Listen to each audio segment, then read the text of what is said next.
नमस्कार मु वीणा दीदी पिला माने मु आशा करूछि तुमे माने भलरे थिबो। मु आज तुम मानक पई एक नुआ वीडियो नै आसीछि। तुमे माने एही शिक्षण कार्यर वीडियोटी को अभिभावकଙ୍କ उपस्थिति रे देखिबो।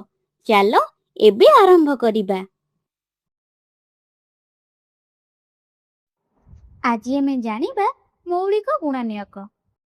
आमर आखपाखरे आमे बहुत गुड़िए वस्तु देखि थाउ जेपरि छबिर फ्रेम, पानी बोतल, कलम इत्यादि। प्रत्येक वस्तु विभिन्न प्रकार भागरे तयारी होइथाय। संख्यागुड़िक प्रसंगरे ठीक एपरि होइथाय। जदि आमे संख्या 6 विषय कहिबा तेबे एहा 2 और 3 रो गुणनरे होइथाय। एहिपरि जदि आमे संख्या 10 विषय कहिबा तेबे एहा 2 और 5 रो गुणनरे होइथाय। एपरि संख्यागुड़िक जेउगुड़िकर गुणनरे गोटिए संख्या तयारी होइथाय सेगुड़िकु सेही संख्यार गुणनियक बा उत्पादक अर्थात फैक्टर कुहा जायथाय। अनेक थर आमकु कोनोसी संख्या को भांगी अर्थात ब्रेक करी ताहा केउ संख्यागुड़िकर गुणनरे तयारी होइथाय एहा जानिबा आवश्यक होइथाय। अर्थात सेही संख्यार गुणनियक जानिबा आवश्यक होइथाय।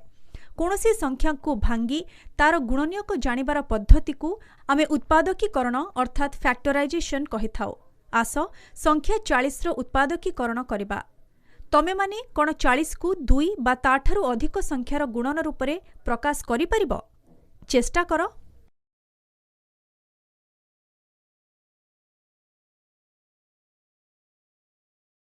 चेष्टा करिबा द्वारा तमे निश्चित बुझी पारिथिबो जे 40 रो गुणन विभिन्न प्रकार रे करा जाय परिबो।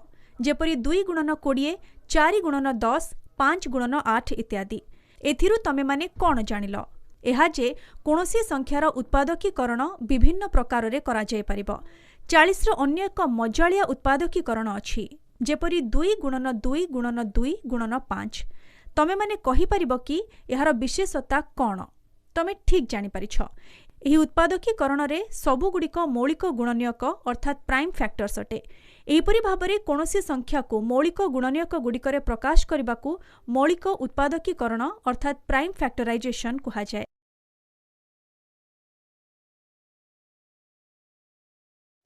यह मने रख जे कोनोसी संख्यार उत्पादकीकरण करबा अर्थ हेउछि सेही संख्या को छोट छोट संख्या गुड़िकरे भांगिबा, जेतेबेले कि कोनोसी संख्यार मौलिक उत्पादकीकरण करबा अर्थ हेउछि सेही संख्या को मौलिक गुणनियक गुड़िकरे भांगिबा।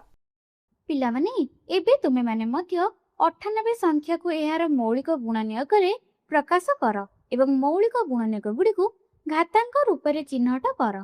खरा छुट्टी पर स्कूल खोलिले एहा शिक्षक को देखाइबो। प्रिय अभिभावक पिलाटी करिथिबा शिक्षण कार्यर फोटो उठाई किंबा वीडियो करी स्कूल ग्रुप रे निश्चय पठाइबे।